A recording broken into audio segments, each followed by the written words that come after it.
for now, and it's going to be tough for Doublelift to actually trade into the Draven because Draven's short trades are so much more powerful. And if the Kalista ever gets hooked in early, that could be pretty devastating. Even Biofrost on the Thresh does have to be somewhat careful. But if they can play this safe, wait for their jungler to come down, that's certainly something that you can look to take advantage of. It's always interesting when a team kind of has that factor of being better in the early game, so they continue going for those early game compositions. I love seeing it because they kind of put themselves on that line. It's always a bit more pressure. Hashtag TSM win, hashtag Fox win. We'll see if Echo Fox can keep this series alive.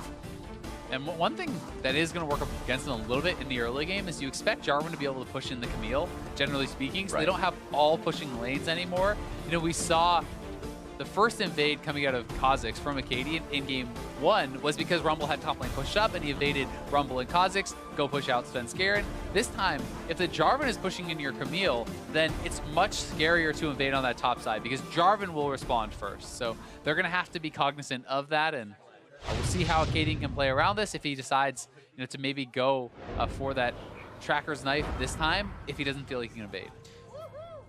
All right, we are on to the Rift for game number 2. TSM now on the blue side, Echo Fox coming down from the top side of the map on red.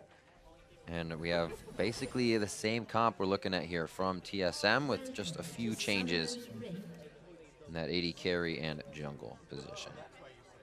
Still basically the same kind of abilities you get out of it. Yeah, long range and a lot of damage. Essentially, they have the double front line. They still have Bjergsen and Talia, and they have their bot lane, obviously a little bit different there, but still, generally speaking, it's a similar type of composition. I would say the scaling's not quite as good, you know, on someone like the Gragas compared to the Maokai. The Maokai is certainly a superior pick, I think, but Gragas does offer a ton of playmaking, offers, I think, more early pressure because of that, and also the ability to knock people like the Draven in later in the fight. So we'll see if they're going to be able to pull off any early plays with that. Minions have spawned. TSM trying to deny the actual Wraith Ward Brush, and they're looking to actually move forward here. Have been spotted, though. So both teams are trying to kind of play around this now. TSM last time was able to actually deny the Wraith Ward, and now they're going to go for kind of this super leash that we have talked about, where you start leashing this, and then the bot lane backs off and starts leashing the red buff. Then they go over for that. And look where Gate is actually setting up. Gate sitting in the Dragon Pit. He's hoping that TSM bot lane takes the greedy path here. Then he will try to hook Doublelift over. And they're going to try to go for a play here. Or Biofrost. He does look in Biofrost. So Biofrost has to flash now. 100% he has to flash. Fantastically played. Really nice. 1-2s. I mean, that's what you get out of playing Blitz in the beginning, right? Why not make that play? Yeah, it's really smart. But the question can be asked, if your AD carry is not taking the greedy route, why are you, right? Like, Doublelift went the long way around. Why is Biofrost going that way, right? So if your AD carry is going to try to rush the lane, you're going to try to really fast push it, then maybe it makes sense that he walk that way. Either way, it takes a greedy path. They force out the flash. Smart stuff from the Echo Fox. And now they have flash down on Biofrost. So they can look to pressure even more, right? You're going to have to see them play a bit more defensively because if Biofrost is getting hooked in, if the KD comes down there, that could be a free kill. It did mean... Nice trades. As he's going to clean up the CS coming in here. Doublelift bet to the CS early. I'll have to see if those levels actually start to make a difference in lane. The flash down from Biofrost could mean they play timid. It's Brandini and Haunts are going back and forth. And Svenskeren already here. Svenskeren, the flash in. Brandini still has his. There's the slow hook shot. Gets him just to safety. But they know, he knows he's going to be getting a bit more pressure now. And that's the advantage of that super leash, using the flash body slam there. Our body slam flash very early on, but Brandini gets out, and it's 2 summoner spells down for TSM. He's able to TP back, so well done by him. And he's going to be able to click the CS as it comes on in. So it could be turned around, right? Because now we have Acadian with the flash. If you didn't want to invade before, he certainly could look for that now, right? There's a flashless Gragas that you could look to abuse. Brandini looking to go refill immediately. He's like, I'll just get this potion. You just start stacking up the money. Good push back onto Froggen as the lane resets and trading back a bit of equal damage. Looks like exhaust to heal in that lane. So the kill pressure's there, but they'll probably get out of the situation before either of them actually go down.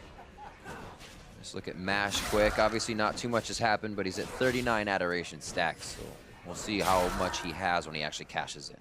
Yeah, that's something that we haven't talked about yet, but it's so pivotal for Draven. You know, he gets gold based off of every stack that he has when he gets a kill, and he loses half his stacks, I still believe, when he does die. So it's one of those situations where you're trying to stack as heavily as possible. You get a stack for every CS, I believe, with Axe, as well as every time you catch it. So you can stack them up pretty quickly if you're very good with it. And if you get to like a couple hundred stacks and you get that kill, that gold injection can be so big and can be enough to actually snowball the game out of control for the Draven. But Svenskeren is here. Get him in with the Dark Passage. It doesn't look like anybody's going to be going down to the light this time.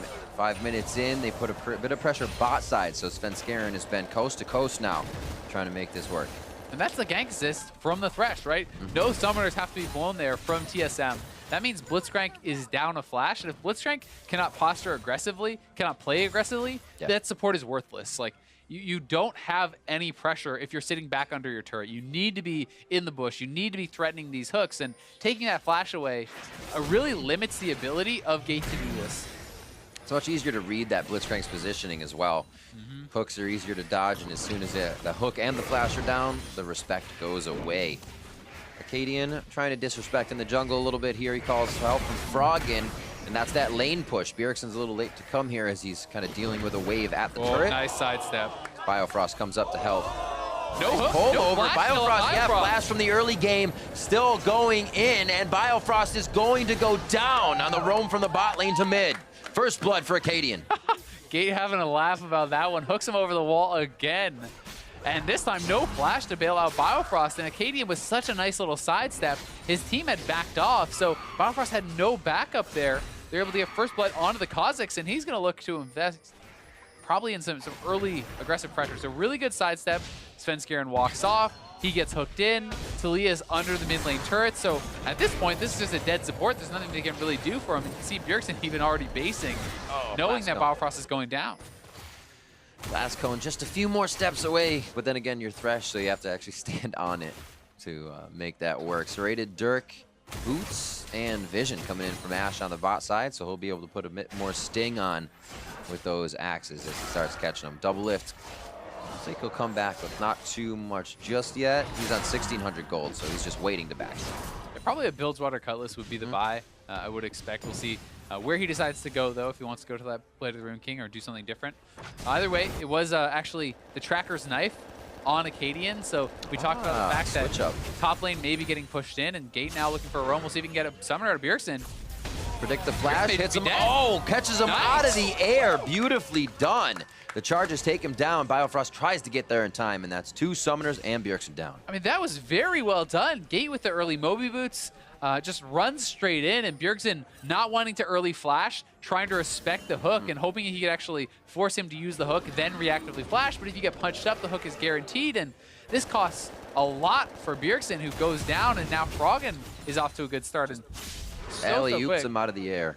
He's hoping that the speed boost was going to end before he actually got the punch off. Yeah. And if the speed boost ends, then he has to start the hook, and when he goes to the hook, you flash it. But in this case, Gate makes another nice play, and he's been on point with the Blitzcrank so far. Blitzcrank was banned second phase first game by TSM, and maybe we see why now. It's just the chaos it controls in that laning phase. They want to keep going for a while. Level 6 Gragas down here, though, and Flash is back. This is a flashless Blitzcrank, so they could go for the play, but they don't know where Arcadian is, and I think they are scared of the 3v3. You see Biofrost start to hover the top side of that lane if they really wanted it for the Lantern Drag. And a switch over to Froggen here as he's going to get blue buff and wait for a lot of those missiles to charge up in lane. You can see that capacity just under his health bar for Corki. Brandini pretty good on the trades once he gets that passive back up. He always gets a bit of a shield for Hauntzer's damage. And he's actually going in pretty well. Haunter not able to stand toe-to-toe. Really nice trade. Pretty much the spot he wants to be farming at. He can't farm at now. Yeah, I mean, Haunter not able to actually hit that Flagon Dragon. Then Brandy does land a stun, does land the full combo. And now Haunter has to be pretty careful, but he knows that there could be focus coming over from TSM. Thankfully for him, they have a ward by the blue buff, so Brandini knows Svenskeren is coming. You still have to stand very far back. It doesn't matter if you know that it's coming if you still die to it. And Jarvan can set it up very easily with the Cataclysm. So he is backing off and showing that respect. Not so quick, Drake. No, they are very low, but TSM can't really respond. So it should be their dragon. And smite that away. Ooh. Nicely done. And that's an Infernal, so that is a big one. And the fact that Froggen had package makes this an even better time to go for it, because they know if any fight breaks out, he can very easily respond with the package. And I like playing around that cooldown in ways like this. A lot of times you can't actually get a kill with the package, but you know what you can do? You can force an objective. You can get vision in your opponent's jungle. You can threaten these sorts of plays. And TSM now making air move on the top side and the bot side. Yeah, they want everything here. Quick dodge. He felt he would hug the left Going for the dive side. on top, though. Froggen is coming up. I don't know if he still has the package to get here. Brandini ultimatum. Now he can hook shot out of this one. Beautifully played, but he actually goes back in. Trying to give Froggen the kills here. Haunts are going to be going down, and now Svenskeren has to go toe-to-toe with Froggen. The blue buff is there. He can continue to sling out the spells. Flashes over, but takes the slow from the cask, and that may be enough. Valkyrie just putting him in range. A few more, 3 charges up, and he's not going to be able to get the last one off. The big one not doing enough damage to Svenskeren. And TSM tried to pull off that play. I talked about how you usually cannot get a kill when the package is up. Yeah. But TSM goes for the play. And Froggen using that package to get back up there.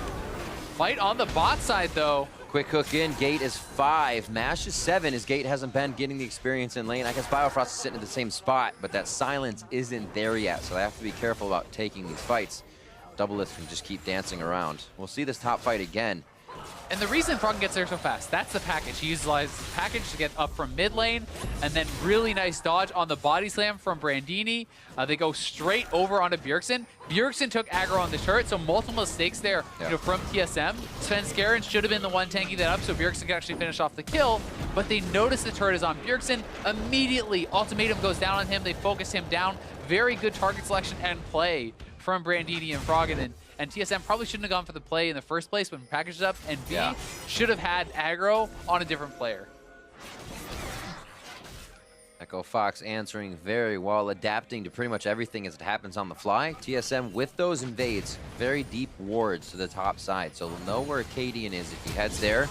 They are going to try to go in the mid lane on Froggen now. That Valk's down, he's going to just head out, or hang out, I should say, in mid.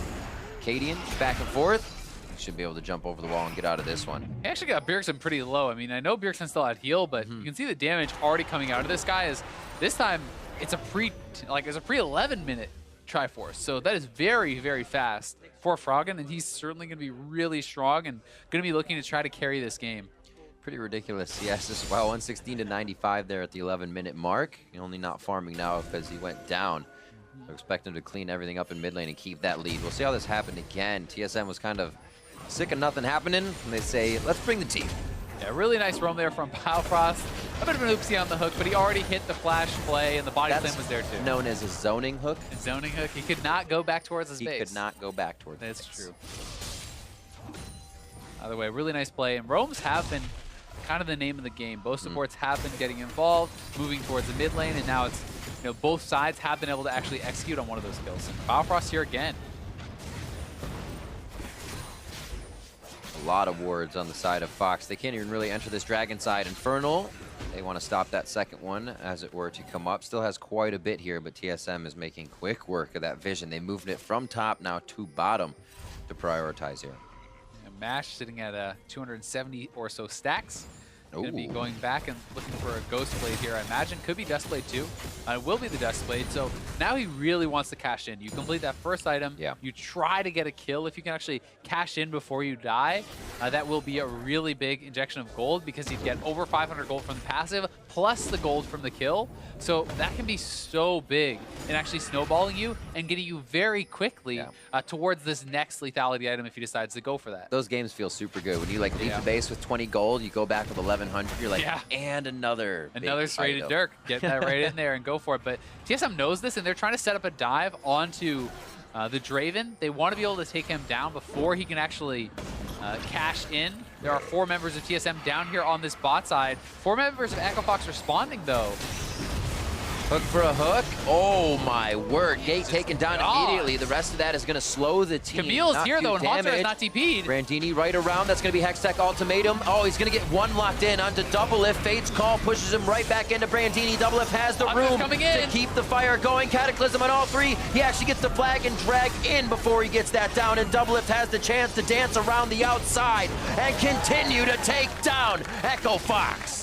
I mean, Mash couldn't follow up. He didn't have his flash to go over the wall, so Brandini just goes so deep there. Had Draven been involved in the fight, they would have smashed it, but he could not get over the wall, was not able to actually join in, and it means Brandini dives too far, and TSM comes out okay.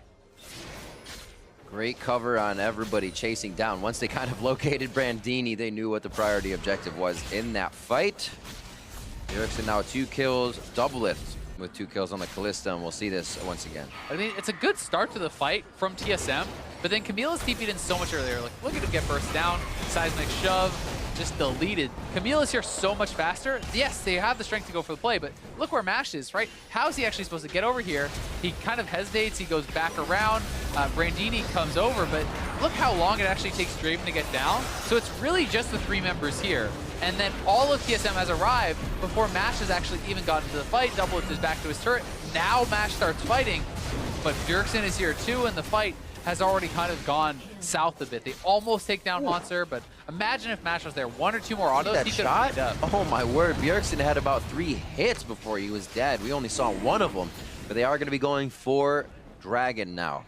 Mash kind of teetering on knife's edge of where's his front line, where's his back line, because those axes need to hit. Right now they're waiting for Gate to pull somebody to the back line. It looks like they will concede this Dragon. You see the damage from the fight. Yeah, they would have loved to get this second Infernal, but Brandini went top, and Hanser walked down. So when your top laner does not have TP, they were not willing to take the 5v4, and I think in that case it was the correct decision. You also pair that with the fact that TSM has done a good job actually getting vision around this Dragon, like 3 pink wards around that area, multiple wards in the river as well. Brandini does cash in on a turret though, and they're hoping to get him to a spot where he can win these 1v1s, and that's going to be like a big deal for Echo Fox too. You have a really strong mid laner right now. If you can get the Camille to where he's winning the 1v1s against J4, that's very good, and then you're just trying to really get the Draven going, cash him in. It's a good thing he didn't go down last fight. Mash did stay alive, so those stacks continue to go up. A lot of money sitting in that pocket. Top lane being pushed in by Hanser. All teleports are down, so we could actually expect to see a little quiet time here for the time being. Lane swap's coming out from Echo Fox, though, and they're actually going to try to make this happen faster. They're going to look for the pick on Hanser and then try to push down the turret. But, I mean, TSM's already on the turret. Hanser should know this is coming. Maybe caught out regardless. Hold they can that. try to get this kill on Mash. This would be big. Oh, Cataclysm back. They might be able to drop a Cadian, but since Garen actually didn't go for the fight as well, they all wanted out. They do get the kill over onto Hanser. Pressure on the bot side grabs the turret, though. And 1 for 1 on structures. Yep, Brandini had already knocked down that top turret, so TSM collects the turret here. They do get a kill, but still, I think you prioritize the turret kill over that kill in this situation. If you had cashed in Mash, maybe that changes up the math because that is so much extra gold injected in. Unfortunately, they couldn't get the kill onto the Draven, so he's going to push out the wave, and we'll see what the lane assignments are going to be for Echo Fox if they decide to actually swap their bot lane back, or if they're happy to have them sit up in the top lane. Gate always roaming. He just wants the back safe. Good wards push forward here from Fox. Helps Froggen stay on these last few minions in the mid lane because it's quite quiet for him. He doesn't have too many teammates that would be able to help at this point. And they need to keep him alive. There's good damage coming from Acadian and Froggen. Those two huge in this fight until they can get Mash going. And that's what we're waiting for. Fox can usually control this a portion of the game and before this, but this is where TSM usually starts to out-macro them once they get back onto the map. Yeah, I mean, 20 minutes. To Echo Fox's credit, these are some of the best early games they've shown lately, because while they traditionally have been a good early game team, in the last couple of weeks they have not been. They have not been a good team at any time of the game. So, I mean, the fact that they are actually going toe-to-toe with TSM is encouraging. It is, you know, kind of showing that strength again, and I think partly it's because Acadian and Froggen are back in, and those are really the guys who have been dominant in the early stages. You know, Acadian getting those early kills, and Froggen with ridiculously good laning stats. So we'll see if they can actually transition this into a strong mid game and into a win. So far, they are in a decent spot. They have a lot of kills on both Acadian and Froggen. Brandini is scaling up pretty well, but Nash has not really been able to get involved and not really been able to cash in. So it could be tough for him when you get to these team fights if he's not really ahead. Like Lethality Draven once it gets to the point where Haunter and Svenskeren are stacking armor, and you are just getting dove by a Gragas and this J4 and the Thresh is in your face, like, it's so hard if you're not really, really strong to actually get through that front line and get to the squishy targets that you want to take out. Bit of a spike here. Brandini now 2 Triforces on the team. We know Froggen has had his for the past 8 or so minutes with the clip that he farms at and able to grab his resources. Not too much of a gold lead. 300 here. 30 seconds onto that Baron as TSM does start the Rift Herald. I thought this was going to go to the wayside this game with the pressure. But TSM using a little bit of that macro to stretch the map thin are going to get this one without any contest. I mean, they do a really good job of setting up vision around where they want to play. You know, when they wanted that last Infernal, we pointed out 5 or 6 wards in the bottom side river. Now they wanted the Rift Herald. Look where all their warding is, all the way up into the jungle near the red buff. They have a line of pinks, 3 pinks across that river. So they know they're safe to do this. They're doing their due diligence, great preparation on the vision, on the warding, that lets them know, hey, we're safe to actually take this objective right before it goes down. Ooh, nice sidestep. Sidestep or myth? I'm just kidding. A little bit of both. Little. It's always a little bit of both. Takes 2 to tango. Yeah, exactly. When I see them moving like that, I like to give the credit for the dodge as opposed to just the straight up miss. But I always thumbs up. I always thumbs up the aggressive dodge, the forward dodge. Get the player's won the head. fight now, and Haunts are going to be taking a lot of damage here. See who's in whose head on this fight. Oh, Froggen making it a 2v1, and Doublelift can't get there in time. Late to the party. Fox looks like they actually wanted to join this one with invite, and they will back off to say that's good enough for us. 40 seconds on this Dragon. Let's actually gain the pressure, and they already have enough pink vision. Another nice roam there by Froggen. It looked like Haunter probably would have won out on that 1v1, but Froggen gets in there and does actually take him down, so well played by him. He has been very active this game and having a very strong game for himself on the Corki. And Corki does scale well, so it's not like they're not going to have good late game damage. It's just about, once again, the composition with the front line does make it tougher. But they have Blitzcrank, they can look for picks, they can burst people down, and that's what they're trying to do. One slow. There's the flash. Oh, taken down before the hook goes through. This is Doublelift's going to be going down. Hook shot straight to him. Very nice flash to keep himself alive for the time being, but it's all a futile attempt. He goes down, and so is Biofrost. And what good timing. Right as the Infernal does spawn, so they can go for this. They have to actually respond a little bit to TSM in the mid lane, though, too. As the Rift Herald has been dropped, this turret should be going down, but if they can at least defend the secondary turret, which it looks like they will be in position to do, and get that Infernal, they're in a pretty good spot because Brandini is pushing bot. They're doing pretty well here, and nice hook. That was pretty sweet. Rift Herald can be CC'd. You can make it pretty useless sometimes. Takes it right back.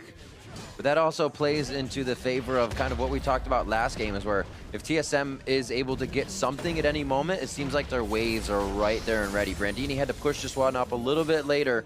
Now he's grabbing it, but it still happens. It's just a few seconds behind, and that's where TSM kind of starts to grab a lead. And that's exactly it, right? It's like, when you look at this situation and you say, okay, Echo Fox made a great play, they killed multiple people, of course they get much more, right? Well, they lost 2 turrets.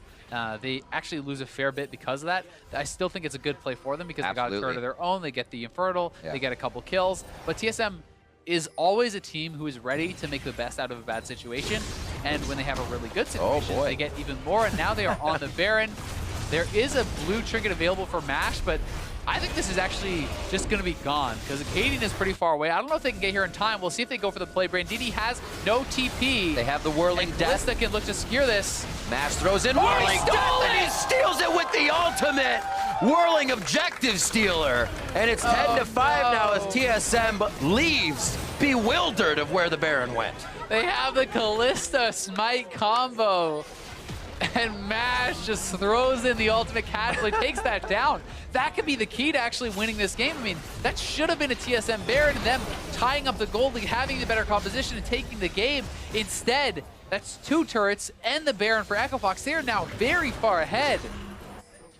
See where they go with this. A few of the minion waves are in position this time around. That bot wave respected by Haunter now may leave Bjergsen open in the mid lane for just enough time. It seems like they might just want Haunter and the turret if they route down to the bot side. They're waiting to see if Brandini pulls in a bit of aggression.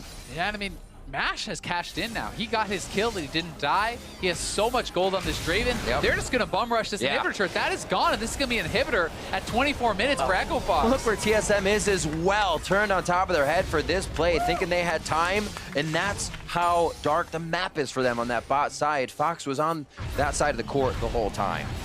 So well done for Echo Fox. Definitely a big thanks though to Spence Karen and Double for messing up the Baron. See it again. This is a great play here from Mash. He goes for the attempt on the steal, throws it in. The Rend came in, 21. but the Smite did not, so it was not in sync there. And he is very happy about that one. Brandini, great job, Mash. We're taking this one home, buddy. All right, 25 minutes on the clock. Now, TSM, like we said, they're going to try to make the best of a bad situation, and that one basically put their backs against the wall for a moment. They still can have some map control. They took out 3 turrets before that, but did now lose Brandini, 6 of their turrets. Super strong now, has the Ravenous Hydra. He's going to chase down Hauntzer. Hextech ultimatum after the flag and drag. Where did his health go? Brandini coming up huge, and the super minion there to help take down Hauntzer. I mean, that's that scaling on Camille. You get so ridiculously strong. Look how much AD he has. He has a flat BF sword going for the GA. 346. And he has the Ravenous Hydra.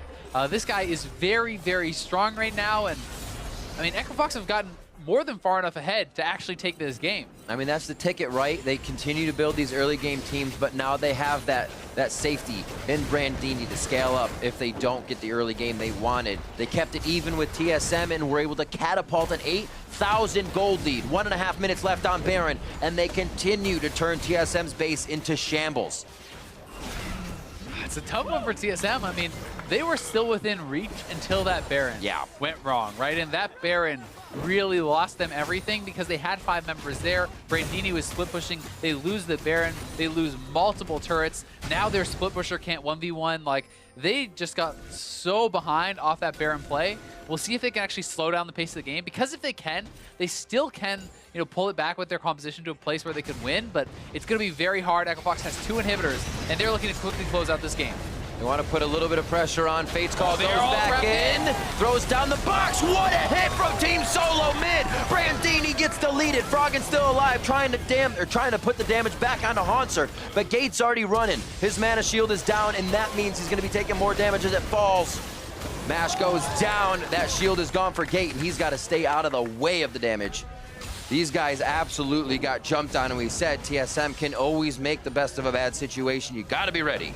Yeah, what a good combo there from TSM. Great engage, but their base is under pressure from these super minions, so Bjergsen needs to get back and defend this. Should be able to keep the turret alive, you would expect.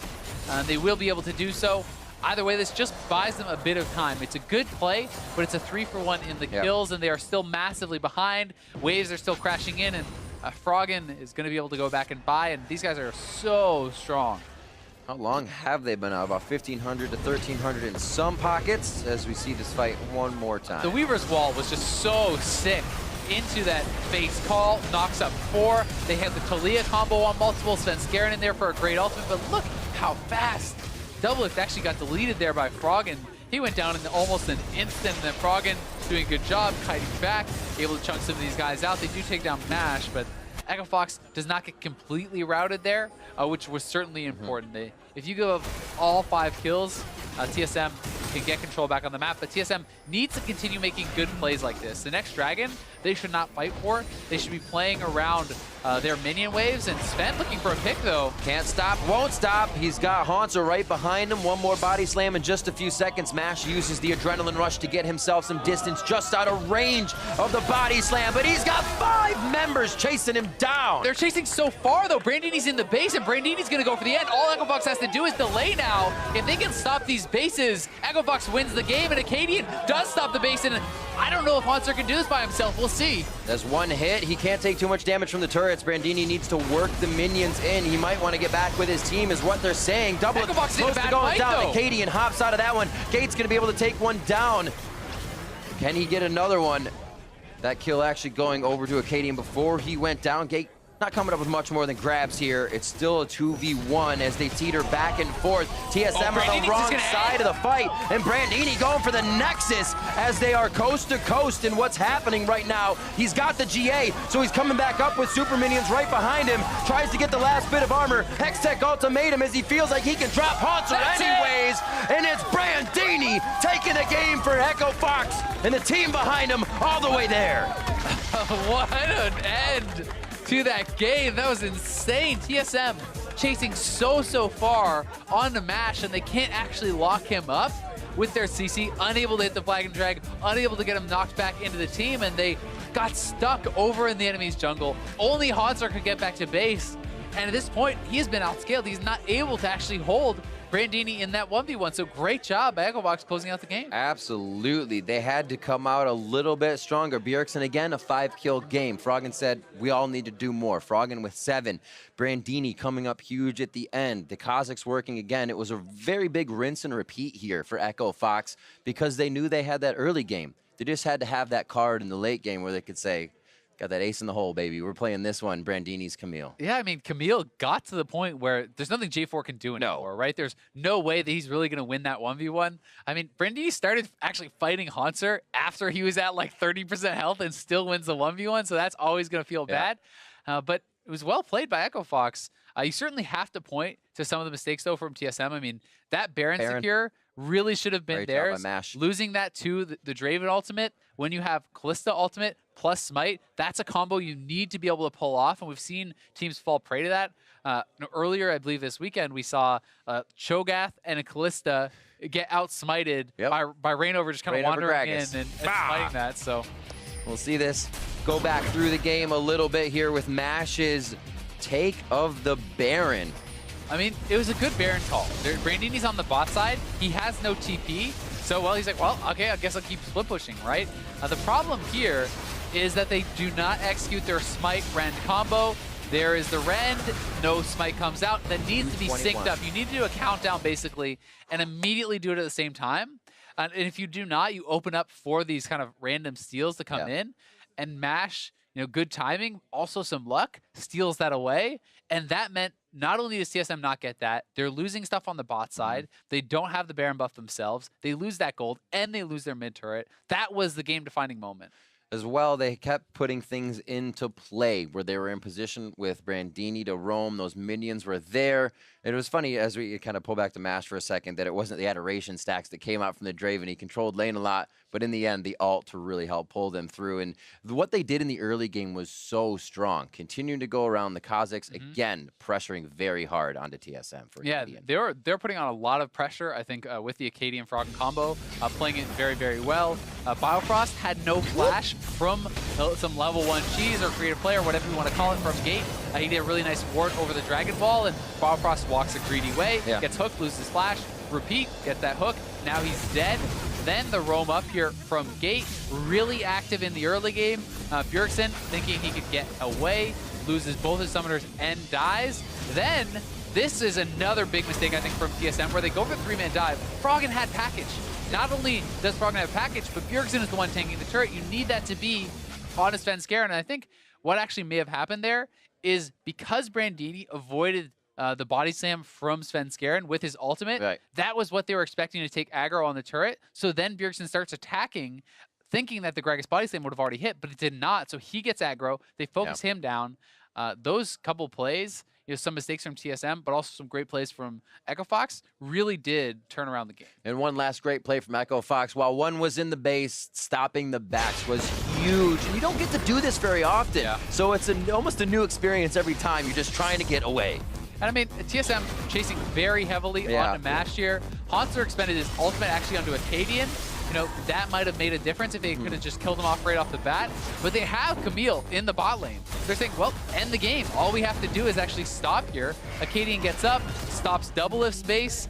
Yes, we did see Haunter get back to base, but then they're able to actually force a fight. They know they're pretty strong here. All they really have to do is keep them around. They don't need to actually win the fight. And Froggen is so strong that they actually are able to do so. Both TPs were coming in, but then were canceled, and Camille ends up staying around. It's just the one next to her to defend. And from this point, Froggen and Gate don't actually ever need to kill TSM's members. They just need to keep poking them, keep them here, and buy enough time. And that's exactly what they do as the turret goes down. Camille's able to win the 1v1 and eventually end the game. I gotta go, my people need me. Not enough. It's Too the little. golden glue. See you, nerds. Yeah, see ya. Too little too late there, but great win for Echo Fox. Really lighting the fire under themselves, adapting and finding out what wasn't working in that early game composition. And they actually got 2 things that were banned out against them last game. And they actually had a pretty big impact this game, that Camille and that Blitzcrank. So big stuff coming in from Fox. We are